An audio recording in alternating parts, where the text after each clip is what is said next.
Mike Mullen from MikeMullen.net. Sunday after Bristol, the Bristol night race. One of the wonders of the world. One of the wonders of the sporting world. Bristol Motor Speedway. We're taking the back road. Back road home, we like to do that Sundays after Bristol in August. Last time we came up this way was to bury my old buddy Jeff Bird, the man who ran Bristol for so many years. He'd have liked what he saw last night. Saturday night, Brad Keselowski. You gotta love the guy holding off Jeff Gordon and Martin Truex Jr. and Jimmy Johnson to win the Bristol 500. Good race, 150,000 plus in the stands. Not quite a sellout, but close enough. Made up for those questions about the spring race up here where the crowd was noticeably off. I'll tell you, the night race at Bristol, they should all be this good. Really nice crowd. A little bit of a traffic jam afterwards, but okay. Bad night for some of those title contenders. Tony Stewart, I tell you, he couldn't run any worse than that. There's something going on over at Tony Stewart's place. Don't think those two crew chiefs are getting along very well. Ryan Newman ran fairly well, won pole, ran strong most of the night.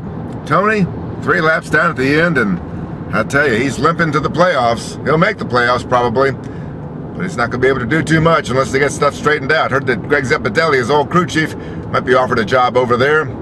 Greg, I think, has another year on his contract with Joe Gibbs, and you know how Joe Gibbs is on those contracts. He doesn't let you out early. In fact, he likes to hold you on a couple of days afterwards, too. So we'll see how the Greg Zepadelli to Tony Stewart thing plays out.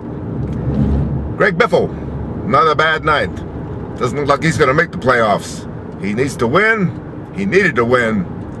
Thought he had a flat tire. Turns out it was a loose wheel, I guess. He finishes way, way down. A lot of other guys had problems, too. Wasn't a very pretty night for most of the guys that usually run up front. But for Brad Keselowski, it was great. Teammate Kurt Busch hit the wall. Whatever Penske found, it works. But Brad's using it a lot better than Kurt is. Kurt will make the playoffs. Jimmy Johnson clinched the spot.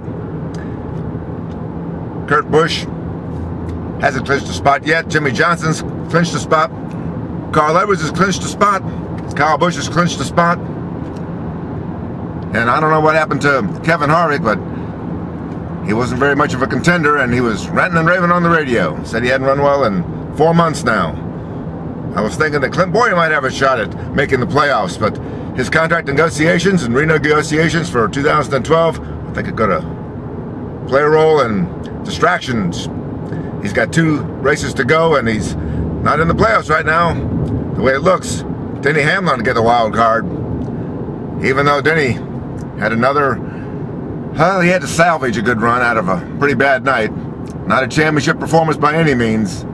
Some days, some seasons, you have good runs, and some seasons you don't. You have to ride the cycle. When it's your cycle, ride it. That's what Brad Keselowski said. He's on a hot streak. That's 4 straight top 3 finishes, 2 wins in the last month. He's hot. 3 wins this year already. Can he win the championship? Hey, he's making some noise.